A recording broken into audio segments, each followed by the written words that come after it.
소녀시대 메이크업 아티스트까지 하신 굉장히 이쪽 분야에서 전문가이신 한 분을 모시고 제가 이제 인터뷰를 해볼 거예요. 이분의 생존 과정이 너무나 궁금해서 경희대 경영학과를 나왔는데 왜 지금 이 일을 하고 계신지 간단하게 자기소개 한번 해주세요. 네, 안녕하세요. 저는 현재 파리에서 패션 분야에서 헤어와 메이크업 아티스트로 활동하고 있는 장사랑이라고 합니다. 반갑습니다. 장사랑 대표님입니다, 여러분. 지금 이 파리에서 패션 쪽에 관련된 헤어와 메이크업 아티스트를 담당하고 계신데 사실 이게 그쪽 관련된 뭐 분야에 관심이 있는 분도 아니면 약간 생소할 수는 있는 것 같아요. 근데 굉장히 특이했던 것 중에 하나가 경희대 경영학과에서 지금 하고 계신 거는 메이크업 헤어 아티스트잖아요. 근데 이게 누가 보기에는 연결점이 좀 이게 왜 저렇게 됐지?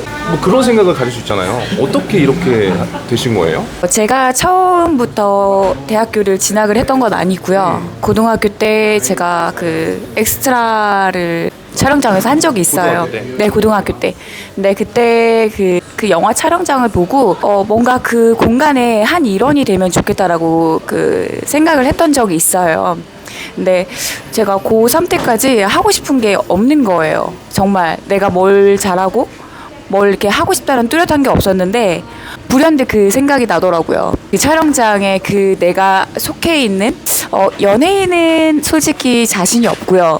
헤어와 메이크업 같은 거를 해서 이들을 조금 이렇게 예쁘게 꾸며주는 역할을 하는 사람이 되면 어떨까 하고 처음에 대학을 진학을 하지 않고 아카데미로 갑니다. 고3 때까지 나는 좋아하는 일이 뭔지 몰라. 이제 그런 거죠. 이 영상을 시청하는 뭐 10대, 20대 다 그럴 수 있잖아요. 그건 저는 잘못된 게 아니고.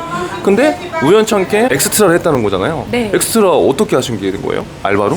알바죠. 그럼 알바로 그렇게 하시다가 그럼 대부분 거기서 느끼는 거는 대부분은 거기에서 내가 주인공이 되고 싶다라는 생각을 좀 많이 할 것 같은데 네.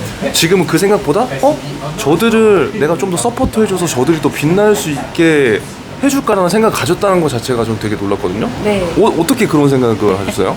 제가 그때 무슨 일이 있었냐면 그 캐스팅 디렉터라고 해야 되나? 그분이 저를 되게 예쁘게 봐주셨어요. 그래서 원래는 한두 번에 끝날 작업을 제가 그 영화였는데 영화 촬영하는 그 몇 달 동안 계속 엑스트라로 가서 촬영을 했었는데 사실 엑스트라 하면 뭐 몇 개월 촬영을 해도 정말 저만 알아볼 수 있는 그쵸. 그 포지션에 제가 있더라고요. 근데 그 일을 하면서 이렇게 분장을 하시는 분들을 봤는데 너무 그 매력적으로 다가왔어요, 저한테. 왜냐면 비포 앤 애프터를 저는 정확히 봤잖아요. 네, 마법이 이루어지더라고요. 그때 단순하게 정말 그 뭔가 매직을 경험한 듯한 느낌을 받았던 것 같아요. 경희대는 언제 입학하신 거예요? 경희대는 제가 이제 아카데미를 디플롬을 받고 일을 하다가 경희대는 3년 후에 진학을 하게 됐어요. 그럼 제가 그냥 저희 같은 평범한 사람들 생각하기에 메이크업 아티스트로 그렇게 이제 시작을 하셨으면은 그 길로 가서 어차피 커리어가 계속적으로 내 경험이고 실력이고 그 돈으로 연결되는 건데 굳이 경희대 또 경영이잖아요.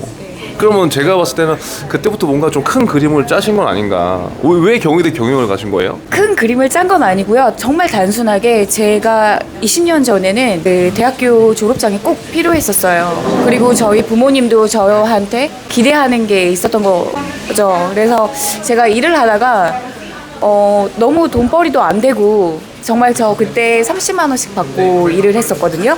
초봉이. 어제도 제가 들었는데 깜짝 놀라요. 그때 제가 30만 원씩 네. 그 인턴 기간을 거의 한 7년 하셨다고 했잖아요. 네, 6, 7년. 그럼 30만 원씩 진짜로 얼마나 받았어요? 5만 원씩, 10만 원씩 오르긴 했었어요. 5만 원, 10만 원 매월?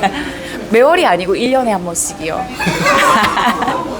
네, 그렇게 오르니까 저희 어머니께서 그냥 교차로 신문 같은 거 있잖아요. 동네 신문 그런 걸 보고서 마트에 이렇게 직원 뽑는 그런 일자리가 많이 나오니까 마트를 가서 일을 하는 게 어떻겠니? 라고 거기서 적어도 100만 원은 주더라 라고 얘기를 하시더라고요. 그럼 그때 나이가 대략적으로 어떻게 됐어요, 대표님? 제가 20살에 처음 이쪽에 입문을 했고요. 그리고 학교는 23살에 들어갔고 그리고 제가 27살에 이쪽에 입봉을 한 건데 생각보다 늦네요, 그러면. 늦은 거죠. 그러니까 전혀 친구들하고 다른 삶을 살았고, 사실 경희대라는 건 저한테 하나의 도구였던 거지, 뭐 경영학과를 나와서 이 경영 쪽으로 뭔가를 해보자 이런 큰 뜻이 있었던 건 절대 아니에요. 왜냐면 부모님이 원하셨고 졸업장이 필요했기 때문에 대학을 들어가야 했는데, 그게 어떤 과가 좋을까 생각을 하다가 그때도 제가 뭘 하고 싶어 하는지 잘 몰랐어요. 근데 경영학과를 졸업을 하면 뭔가 이 경영이라는 게 전체적인 전반적으로 필요할 그런 과목이니까 괜찮겠다 싶어서 제가 선택을 했던 거죠. 그러면 27살 때부터 이제 입봉을 하셔갖고, 흔히 얘기하는 뭐 입봉이 지금 뭐 메이크업 아티스트 실제 현장에서 이제 일을 하신 거, 네, 그걸 맞습니다. 맞죠? 네. 그렇게 하셔갖고 이 27살 때부터 아까 6, 7년 동안 월급이 그 정도 월급이었던 거예요? 네. 제가 궁금한 거? 네. 와, 그러면 사실 저랑 거의 비슷한 시기잖아요. 사실 네. 사실 동갑인데 저희가 그때 당시에도 엄청나게 작은 돈이거든요. 네, 그렇죠. 맞습니다. 왜냐면 제가 그때 장교로 복무했을 때 첫 소위 월급이 아무리 작다고 해도 150만 원 나왔단 말이에요. 네. 근데 그거를 30만 원씩 받고 5년, 6년 동안 어떻게 버텼어요? 어떤 생각으로요? 저희가 그 이제 소위 말해서 그 살롱이라는 데가 압구정이라는 곳에 밀집되어 있어요. 그렇기 때문에 집값도 너무 비싸고 해서 저희 부모님이 사실은 저를 지원을 해주셨어요. 그러니까 반값이라도 우리가 보태주마라고 해서 어느 일정 부분 보태주시고, 압구정에서 제가 생존할 수 있었던 거는 거기에 이제 조금 돈이 많으신 어르신 분들이 많이 이렇게 이용을 해주셨어요. 그러면은 뒷돈이라고 하죠. 팁스. 아, 팁. 네, 그걸로 생활을 했던 것 같아요. 그 팁 정도의 수준이 월급 이상이 되는 경우도 많았겠네요. 맞습니다. 그쵸. 네, 그래서 이제 저랑 같이 그런 이제 스텝 생활을 했던 친구들은 월급을 받으면 그 월급은 이제 반값을 하거나 그렇고, 그리고 나머지 그 팁스를 받은 걸로 생활을 하고, 또 그 적은 와중에 조금씩 뭐 세이브를 하기도 하고요. 와, 뭐 너무 저는 이제 되게 이런 얘기가 재미있으면서 약간 흥미진진도 하고, 아마 제 채널을 이제 보시는 친구들은 대부분 우리 직장으로 빨리 들어가서 뭔가 취업을 하고 싶은 친구들이 이제 많을 건데, 제가 오늘 대표님을 모신 이유는 우리 좀 다른 삶이잖아요. 근데 이 다른 삶도 조금만 생각을 바꾸면 누구나 이제 이렇게 시도를 해볼 수 있다는 거. 근데 저는 그렇게 생각을 하거든요.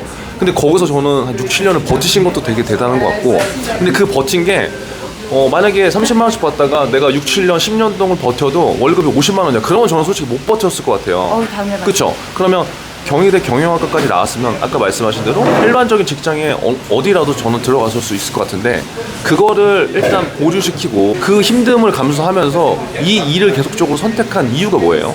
일단 제 일에 매력이 있고요.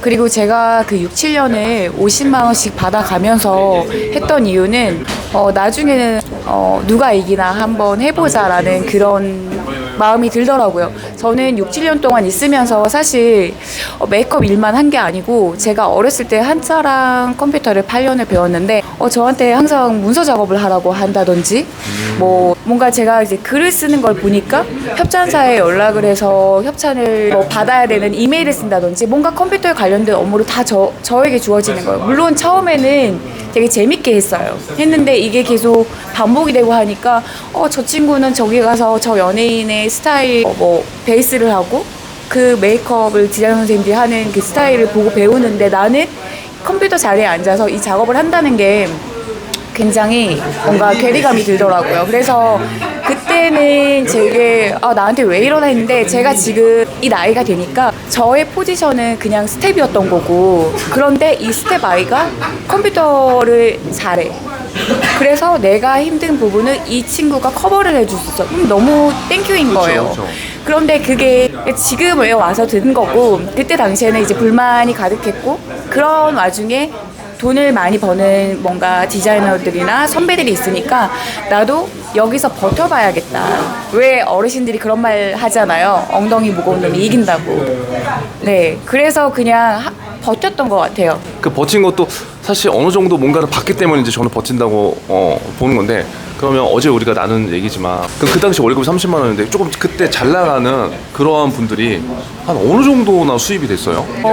어떤 아이돌 스타가 있었는데 지금도 한국에선 탑이에요. 네. 아, 지금도? 네, 지금도 탑인데 그 친구가 뭐 처음에 왔을 때는 완전 애기였었어요. 인기가 많이 없었어요. 그래서 이 친구가 이 친구를 뭐 걸그룹으로 만들어야 되냐 말아야 되냐 이게 기획사에서 그런 얘기가 나오던 친구였는데 어느 날 갑자기 이 친구가 대박을 터뜨린 거예요. 소위 말해서. 근데 한 달 스케줄이 어떻게 됐냐면 광고만 해도 8개가 들어오는 거예요. 한 달에 광고가 8개? 네, 광고가 좀 잘 8개고 나가네. 네, 광고가 이제 TV에서 나오는 광고가 있으면 이 벽에 붙이는 지명 광고가 있어요. 네, 그래서 광고가 8개여도 지명까지 하면 16개예요. 아, 한 달에 그 탑스타는 16개의 광고를 네, 그렇죠. 근데 저희가 솔직히 프로는 돈으로 얘기한다라는 말이 있거든요. 저는 이 말을 너무 좋아하는데 그냥 나한테 건당 250을 줘. 건당 250. 네, 그러면 그 250 곱하기 16을 하면 금액이 나오는 거죠. 아, 그러니까 지금 메이크업 아티스트를 하시는데 처음에 그 일을 내가 6, 7년 동안 이빨 깨물고 참았던 이유는 나랑 같이 일을 하는 종사원 중에 그런 연예인을 맡은 그 분들이 탑 클래스면은 그 연예인이 한 달에 16건이야. 그럼 뭐 한 건당 250씩만 받으면 25 곱하기 16 하면 4천만 원이거든요. 네. 지금은 30, 50이지만 네. 내가 저렇게 할 수 있다는 그런 어떠한 뭔가가 있었기 때문에 버티신 거죠? 그쵸. 근데 제가 엄청난데요, 보고 있으니까. 액수가? 정말 그런 것 같아요. 왜냐면 사실 이 셀럽은 이 아티스트를 원하는 거잖아요. 그리고 저희가 그때 뭐 일시적으로 그 아티스트를 만난 게 아니고 계속 일을 다른 스케줄도 해왔기 때문에 이미 팀워크라는 게 있잖아요. 그래서 저희가 의리로 가는 것 같아요. 그 와중에 내가 이만큼 이 친구한테 저라는 사람도 투자를 했기 때문에 그 정도의 가치를 받는 게 맞지 않을까요? 맞아요. 아, 지금 너무 당연하죠. 네. 근데 이제 이 영상을 처음 보는 분들은 아무래도 일반적인 기업에 그냥 정규직으로 생각이 있기 때문에 약간 솔직히 약간 괴리감이 있을 수 있으나 이렇게 사는 사람들도 굉장히 많다는 거. 저는 좀 그거를 알면 뭔가 시야가 좀 트일 수도 있을 것 같고, 또 이제 한편으로는 이제 그런 거예요. 메이크업 아티스트라는 직업들이 저 같은 남자들이나 사실 관심 없는 분들도 사실 많이 있을 수 있고, 예전 생각할 수 있잖아요. 살롱? 뭐 머리 헤어 하시는 분들? 막 그렇게만 단순하게 생각할 수 있는데, 제가 봤을 때는 그 헤어라던가 뭐 메이크업 이런 것들을 개인적으로 그냥 뭐 전문적으로 배우지 않았다고 하더라도 관심이 있는 분들은 이렇게 만약에 대표님처럼 노력하고 한다면 누구라도 이렇게 조금 도전해 볼 수 있는, 그리고 자기 꿈을 펼칠 수 있는 또 하나의 또 직업이 될 수 있다고 지금 생각이 들거든요. 네. 그거에 대해서 좀 어떻게 생각해요? 어느 분야나 최고가 되기 위해서는 힘든 거잖아요. 제가 그때 당시에 같이 수업을 들었던 친구들이 그 동시간대에 클래스가 조금 쪼개져서 130명이었는데 저만 남았어요. 아, 유일무이하게. 진짜요? 네, 이 분야에서. 그러니까 이렇게 지금 저도 시간이 20년이 훌쩍 지나버렸는데 지금 생각해보면 다시 돌아가서 하겠니라고 하면 절대 못할 것 같다라는 생각이 들어요. 그런데 제가 항상 생각했던 이 마음속에 제가 저도 지금은 이렇게 편하게 얘기를 하지만 그때는 너무 힘들었거든요. 근데 저 그 6, 7년 동안 단 한 번도 지각을 해본 적이 없거든요. 그 힘든 와중에도. 네. 항상 30분씩 일찍 간다거나 저한테 철칙이라는 게 있었어요. 내가 이렇게 성실하고 노력하면 배신하지 않겠다. 그 마음 하나로 이 자리까지 왔던 거고, 그러다 보니까 저에게 조금씩 기회가 왔던 것 같아요.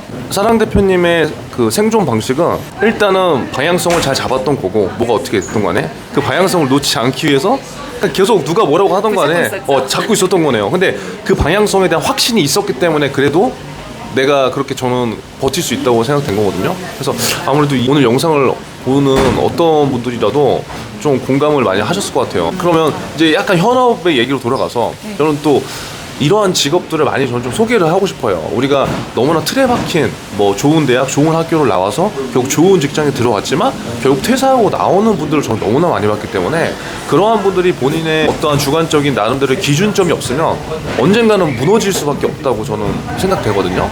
네. 그래서 이런 영상들을 많이 보면서 본인이 좀 진로를 선택하는데 좀 도움이 됐으면 좋겠어요. 근데 지금 일을 하시다가 되게 좀 재밌는 일도 있으시잖아요. 헤어하고 메이크업 아티스트가 정확하게 어떤 일을 하는 거예요?